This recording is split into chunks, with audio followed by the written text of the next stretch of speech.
Okay, so here's the last piece of this chapter, and that's how to do Lewis dot diagrams. Lewis dot diagrams are pretty easy. All you have to keep in mind is that Lewis dots are the electrons of the S's and P's of the highest energy level. So we don't have to worry about the D's or F's because those are lower energy levels. And let's look at some examples of how to do that. One of the first elements that we're going to be looking at is the element oxygen. Now, to do a Lewis dot structure, the easiest way is to do an electron configuration, 1s2, 2s2, and 2p4. Okay, atomic number 8. So it's the S's and P's of the highest energy level. Here's energy level 2. We don't worry about energy level 1. That's in a lower energy level. So to do a Lewis dot diagram, what we do is we draw this atomic symbol. Okay, so we just use O for this one. The S's, we're going to put all S's over here on the right-hand side, and there are 2 of them. So we put 2 dots on the sides. Now we've got 4 p electrons. We filled these just like we filled the orbital diagrams in that we do the separate orbitals and then we pair up. So we've got 4 total p's. We're going to put the first one here, 2, 3, and then they pair up, 4. And there you go. There's all you have to do for the Lewis dot diagram for oxygen. Potassium. Okay, the atomic symbol is K, and it has a 4s1, so 1s2, 2s2, 2p6, 3s2, 3p6, 4s1. Okay, so nice and simple. Then we just draw the atomic symbol, and the highest energy level is energy level 4. It receives 1 dot in the S sublevel. The next one is chromium. We have to be careful of chromium because that's in that column that steals. It's in column 6. So to do a Lewis dot diagram, we go 1s2, 2s2, 2p6, 3s2, 3p6, 4s2, 3d4. Now keep in mind that this is it's 1 shy of half full. So the S, it's going to steal one of the S's to become 3d5. Now, keep in mind this is energy level 3, so we don't worry about the D's, but that does impact our highest energy level 4. We write the atomic symbol Cr, and then we just draw the S's and P's of the highest energy level 4. There's 1 S. There's only 1 dot on chromium, not 2, so be careful of those. Now we take a look at uranium. Now, atomic number 92. So we go through all the fun stuff of electron configuration, 1s2, 2s2, 2p6, 3s2, 3p6, 4s2, 3d10, 4p6, 5s2. Okay, so we're all the way to strontium. We go to 4d10, 5p6, 6s2. That brings us all the way up to barium. And then we go 4F, 14, 5D10, 6P6, 7S2, and now we're up to radium. Okay, we go into radium, and then we had actinium. That begins the F series. Okay, 5F. We count actinium as 1, thorium is 2, protactinium is 3, and uranium is 4. I do want to double check. Nope, it's not one of those that steals. Wouldn't do any benefit. So we did all of that work just to see what our highest energy level is. Energy level 7.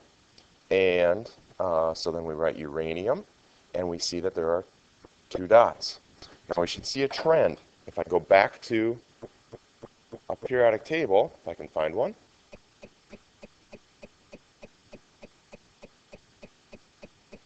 let's go find the periodic table, and we should be able to see a trend here. Move this out of the way. That trend is going to be this.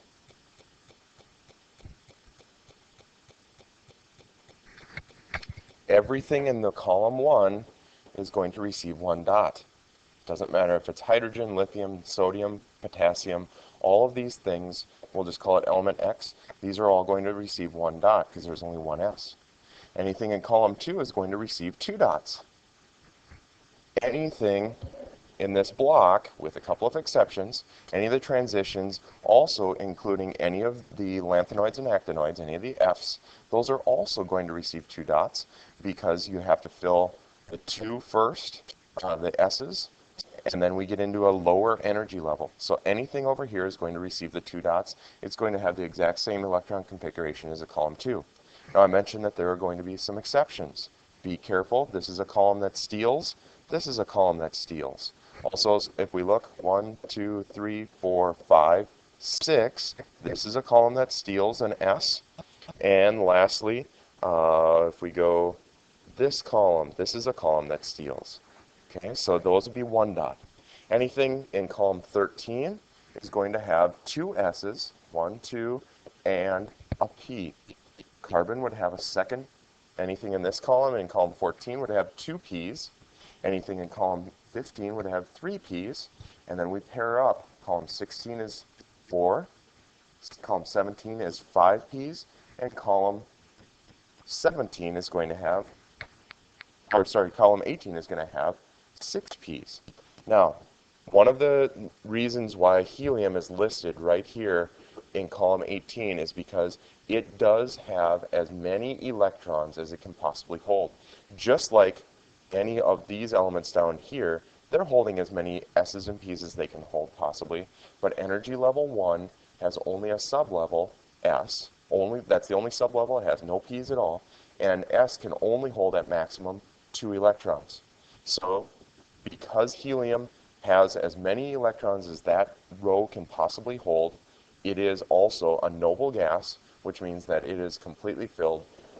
That is a full, what we call, octet. An octet means that it holds as many as electrons as that energy level can hold, either S's or S's and P's. So remember, we wrote, for writing electron configurations, we write it over here, right next to hydrogen. But you'll also see it located in the 18th column because it is a noble gas. Noble gas means it has as many electrons as it can possibly hold. Okay, so if we take a look at some examples, we went through all of these notes. If we look at some examples of questions from the entire chapter, okay, we have calcium. We can do electron configurations. Okay, we went through how to do a shorthand model. You should be able to do these problems: electron configuration, orbital diagram, quantum number, and Lewis dot diagram for the following elements: magnesium, nickel, tellurium, and so on. Just keep in mind 1s2, 2s2, that's an electron configuration. Orbital diagrams is when you draw the circles. That shows the different sublevels that we find within each, or different orbitals within each sublevel. And then we have our quantum numbers that's based off of both electron configuration and also the number of the orbital and which direction that electron is going. And then Lewis dot is actually an easier problem where we just say the S's and P's of the highest. Okay, so one quick thing on magnesium. We'll just go through one example here. Magnesium is atomic number 12.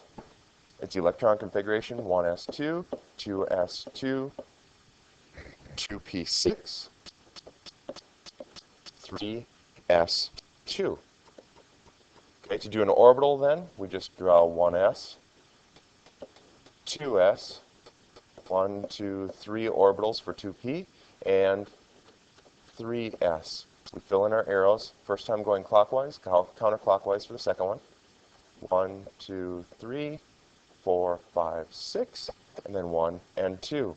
If we're going to do a quantum number for that, the final electron filling up magnesium, so the 12th electron, we say it's the third energy level, sublevel S, which means that we give it a value of 0. There's only one orbital. That middle orbital is numbered 0, and the second electron is going counterclockwise. So there's my quantum set, or quantum number for that final electron. Then the Lewis dot, nice and easy. The highest energy level is energy level 3. We write down the atomic symbol Mg, and we see that the S's, there are 2 of them, so I give them 2 dots. And there you go. That's how we do everything within this chapter.